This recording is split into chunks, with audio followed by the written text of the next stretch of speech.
Nikola Tesla എന്ന് പറയുന്നത് Albert ഐൻസ്റ്റീനോട് പത്രപ്രവർത്തകർ ചോദിച്ചു, നിങ്ങളാണ് ലോകത്തിലെ ഏറ്റവും ബുദ്ധിമാനായ സയന്റിസ്റ്റ്, ഒരു ബുദ്ധിജീവിയായിട്ടുള്ള മനുഷ്യൻ എന്ന് ചോദിച്ചപ്പോൾ അദ്ദേഹം പറഞ്ഞു, ഞാനല്ല, നിക്കോള ടെസ്ലയാണ്. ആൽബർട്ട് ഐൻസ്റ്റീനേക്കാളും ബുദ്ധിമാനെന്ന് ആൽബർട്ട് ഐൻസ്റ്റീന് തോന്നിയ ഒരാളാണ് നിക്കോള ടെസ്ല. അപ്പോൾ നിക്കോള ടെസ്ല എന്ന് പറയുന്നത് നിങ്ങൾ ഗൂഗിളിൽ സെർച്ച് ചെയ്താൽ നിങ്ങൾക്ക് അറിയാം, എനർജീസിനെ കുറിച്ച് പഠിച്ചിട്ടുള്ള പറയുന്ന ഒരാളാണ്, ഈ വൈദ്യുത തരംഗങ്ങളെ കുറിച്ചൊക്കെ പറയുന്ന ഒരാളാണ്. അപ്പോൾ അദ്ദേഹത്തിന്റെ ഭയങ്കര ഒരു പിക്ചറൊക്കെ ഉണ്ട്, അദ്ദേഹത്തിന്റെ പുറകിൽ ഇങ്ങനെ എനർജികൾ ഇങ്ങനെ ഒരു എനിക്കൊന്ന് ലൈറ്റനിങ് ഒക്കെ ഇങ്ങനെ നടക്കുന്ന പോലത്തെ എന്തോ ഒരു പിക്ചറൊക്കെ ഉണ്ട് കേട്ടോ, എനിക്ക് അതിന്റെ ശാസ്ത്രീയ ഭാഷ അറിയില്ല.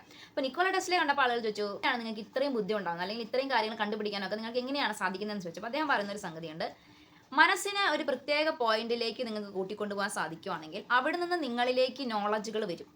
അപ്പം ഈ ഒരു സ്റ്റേറ്റ്മെന്റിനെ മാത്രം നമ്മൾ എടുക്കുക. എന്താ പറയുന്നത്, ഒരു സ്ഥലത്ത് എവിടെ നിന്നോ അദ്ദേഹത്തിന്റെ മനസ്സിലേക്ക് അറിവുകൾ വരിക എന്നാണ് പറയുന്നത്. എവിടെ നിന്നാണ് വരുന്നത്? ശാസ്ത്രം പറയും, ഇത് മനസ്സിന്റെ ഒരു കഴിവനുസരിച്ച് നിഗൂഢമായ കാര്യങ്ങൾ കണ്ടുപിടിക്കാൻ മനസ്സിനെ പറ്റും, മനസ്സിന്റെ ഒരു കഴിവാ എന്ന് പറയും. പക്ഷെ പ്രാപഞ്ചിക സ്പിരിച്വാലിറ്റി ഇത് പറയും, പ്രപഞ്ചത്തിനകത്ത് എല്ലാ നോളജും ഉണ്ട്. അപ്പം നമ്മൾ മനസ്സിനെ യോഗ ചെയ്ത് മെഡിറ്റേറ്റ് ചെയ്ത് കോൺസെൻട്രേറ്റ് ചെയ്യുമ്പോൾ ശ്രീബുദ്ധനൊക്കെ സംഭവിച്ചതുപോലെ എവിടെ നിന്നോ ആ നോളജ് വരും. ഇപ്പം അദ്ദേഹത്തിന് ജ്ഞാനം വേണമെന്നായിരുന്നു ആഗ്രഹം. അപ്പം ശ്രീബുദ്ധൻ ഇങ്ങനെ ധ്യാനിച്ചിരുന്നപ്പം എവിടെ നിന്നോ ആ ജ്ഞാനം ശ്രീബുദ്ധനിലേക്ക് വന്നു എന്ന് പറയും. പക്ഷെ ക്രിസ്ത്യാനി ഇതിനെ പറയും, പരിശുദ്ധാത്മാവ് എനിക്ക് ജ്ഞാനം തന്നു എന്ന് പറയും. പരിശുദ്ധാത്മാവ് എന്ന് പറഞ്ഞാൽ എന്താ?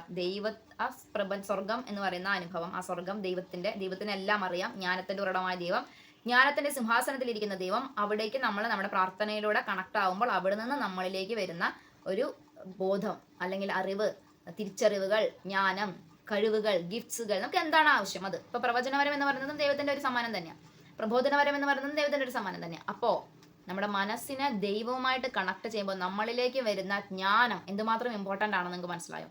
ഈ ജ്ഞാനം ഉപയോഗിച്ച് നിങ്ങൾക്ക് ശാസ്ത്രങ്ങളിൽ കണ്ടുപിടുത്തം നടത്താൻ സാധിക്കുന്നു. നിങ്ങൾ മാത്തമാറ്റിക്സ് പോലുള്ള കാര്യങ്ങളെല്ലാം അതിൽ കണ്ടുപിടിക്കാൻ സാധിക്കുന്നു. അതായത് നിങ്ങളുടെ മനസ്സിനെ നിങ്ങൾക്ക് ഡിവാനിറ്റിയുമായിട്ട് കണക്ട് ചെയ്യാൻ പറ്റുവാണെങ്കിൽ അവിടുന്ന് നിങ്ങൾക്ക് ആവശ്യമുള്ള അറിവുകൾ വരുന്നു. നിങ്ങൾക്ക് എന്ത് അറിവാണ് ആവശ്യം അത് നിങ്ങളിലേക്ക് വരുന്നു. ഇവിടെ ബൈബിളിൽ ഒരു വാക്യം പറയുന്നുണ്ട്, ആത്മാവ് എല്ലാ കാര്യങ്ങളും അന്വേഷിച്ച് കണ്ടെത്താൻ.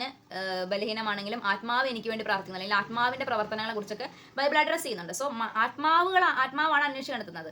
ഇപ്പൊ ഞാൻ ഒരു ഉദാഹരണം കൂടെ പറഞ്ഞു കഴിഞ്ഞാൽ, എനിക്ക് പൈശാചിക ബാധയെ കുറിച്ച് പഠിക്കണമെന്ന് ആഗ്രഹം ഉണ്ടായിരുന്ന സമയത്ത് എനിക്കിതെങ്ങനെ പഠിക്കും, എങ്ങനെ മനസ്സിലാക്കും എന്ന് അറിയാത്തത് കൊണ്ട് ഞാൻ അതിനെക്കുറിച്ച് നിരന്തരമായിട്ട് ദൈവത്തോട് പ്രാർത്ഥിക്കുകയും അങ്ങനെ മനസ്സിലൊരു ആഗ്രഹം കൊണ്ട് നടക്കുകയും ചെയ്യുന്ന സമയത്ത് എനിക്കൊരു ഡ്രീം ഉണ്ടാവാണ്. ഞാനൊരു ലോക്കറ്റ് കാണുവാണ്, ബെനഡിക്റ്റൻ ലോക്കറ്റാണ് ഞാൻ കണ്ടതാണ്, ബെനഡിക്റ്റൻ ലോക്കറ്റ്. അപ്പം എനിക്ക് ഇതിനെ ഞാൻ പണ്ടൊക്കെ ഇങ്ങനെ കണ്ടുപോയിട്ടുണ്ടെന്നല്ലാതെ ഇതൊരു ഈവിൾ സ്പിരിറ്റിനെതിരെയായിട്ടുള്ള ഒരു സംഗതിയാണെന്നൊന്നും എനിക്ക് അറിയില്ലായിരുന്നു. പക്ഷെ ഞാനത് ആ ഒരു സംഗതിയെ അറിയണം എന്നുള്ള ഒരു ആഗ്രഹം മനസ്സിൽ കൊണ്ടു നടക്കുന്ന സമയത്ത് ദൈവം സ്വപ്നത്തിലൂടെ ഈ കാര്യം പഠിപ്പിച്ചു തരുവാണ്. ഇതൊക്കെ സംഭവിക്കുന്ന കാര്യങ്ങളാണ്. ഇതൊക്കെ എന്തെങ്കിലും കള്ളത്തരങ്ങൾ പറയുന്നതോ ഇതൊക്കെ ഇങ്ങനെ ആയിട്ട് പറയുന്നതല്ല, ഇതൊക്കെ സംഭവിക്കുന്ന കാര്യങ്ങൾ. ഇത് ചരിത്രത്തിന്റെ പലയിടങ്ങളിലും സംഭവിച്ചിട്ടുണ്ട്, ശാസ്ത്രജ്ഞന്മാർക്ക് സംഭവിച്ചിട്ടുണ്ട്. ഇപ്പം ആറ്റം മാതൃക ആൽബർട്ട് ഐൻസ്റ്റീൻ കണ്ടുപിടിച്ചത് മനസ്സിന്റെ കപ്പാസിറ്റി ഉപയോഗിച്ചിട്ടാണെന്ന് പറയും. ശകുന്തള ദേവി മാത്തമാറ്റീഷ്യൻ ആയിരുന്നു. അവർ എങ്ങനെയായി കണക്കുകൾ എന്ന് പറഞ്ഞാൽ അവർ പറയുന്നത് അവർ ചിന്തിക്കുമ്പോൾ തന്നെ ഈ കണക്കുകൾ ഇത്തരമുള്ള മനസ്സിൽ തെളിയാന്ന് പറയുന്നത്. സോ എനിക്ക് നിങ്ങളോട് പറയാനുള്ള, ദൈവവിശ്വാസിയായ നിങ്ങളോട് എനിക്ക് പറയാനുള്ളത്, ഇവരൊക്കെ സാധാരണ ശാസ്ത്രത്തെ ഡിപ്പെൻഡ് ചെയ്യുന്ന മനുഷ്യരാണ്. നമ്മൾ സർവ്വജ്ഞാനത്തിന്റെ മുരടമായ ദൈവത്തെ ഡിപ്പെൻഡ് ചെയ്യുന്ന മനുഷ്യരാണ്. എന്ന് വെച്ചാൽ എല്ലാ നോളജും കിട്ടില്ല കേട്ടോ. ഇപ്പൊ എനിക്ക് കറി വയ്ക്കാൻ, എനിക്ക് കുക്ക് ചെയ്യാനുള്ള നോളജ് ഉണ്ടാവണമെന്നില്ല. പക്ഷെ ഞാൻ ഇതുപോലെ എന്തെങ്കിലും ഒരു കാര്യത്തെക്കുറിച്ച് സംസാരിക്കാനുള്ള നോളജ് ഉണ്ട്. എനിക്ക് ഇതാണ് വേണ്ടതെന്നാണ് ഞാൻ വിശ്വസിക്കുന്നത്. ചിലർക്ക് പണമായിരിക്കും വേണ്ടത്. അവർ ഇതുപോലെ ദൈവത്തോട് പ്രാർത്ഥിക്കുന്നത് വഴി ചിലപ്പോൾ അവർക്ക് പണം, അല്ലെങ്കിൽ ഇത്തരം മനസ്സിന്റെ കപ്പാസിറ്റികൾ ഉപയോഗിച്ച് പണത്തെ ക്രിയേറ്റ് ചെയ്യുന്നുണ്ടായിരിക്കാം, പണം ഉണ്ടാക്കാൻ ശ്രമിക്കുന്നുണ്ട്, മാനിഫെസ്റ്റേഷൻ എന്നൊക്കെ പറയുന്ന പോലെ.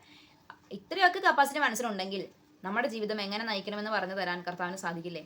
നിരന്തരമായി ചോദിക്കണം, പറഞ്ഞു തരാൻ ദൈവത്തിന് ഇഷ്ടമുള്ളത് മാത്രമേ ദൈവം പറഞ്ഞു തരൂ, അല്ലാന്ന് പറഞ്ഞു തരില്ല. പക്ഷെ നിങ്ങൾ അറിയണം, നിങ്ങളുടെ മനസ്സിന് ഇത്രയൊക്കെ കപ്പാസിറ്റികളും കഴിവുകളും ഉണ്ടെന്ന് നിങ്ങൾ സ്വയം തിരിച്ചറിയണം. അതിന് വേണ്ടിയാണ് ഞാൻ പറഞ്ഞത്. ഇതൊക്കെ പഠിക്കാൻ നിങ്ങൾ ശ്രമിച്ചാൽ നിങ്ങൾക്ക് ആർക്കും പഠിക്കാൻ പറ്റുന്ന ഒരു കാര്യമാണ്. നിങ്ങൾക്ക് മനസ്സിലാക്കാൻ ശ്രമിച്ചാൽ ഇങ്ങനെയൊക്കെ സംഭവിക്കും, നമുക്ക് മനസ്സിലാക്കാൻ പറ്റുന്ന ഒരു സംഗതിയാണ്. ജസ്റ്റ് എൻ്റെ നോളജ് ഷെയർ ചെയ്തതാണ് കേട്ടോ. ദൈവം നിങ്ങൾ അനുഗ്രഹിക്കട്ടെ. Thank you.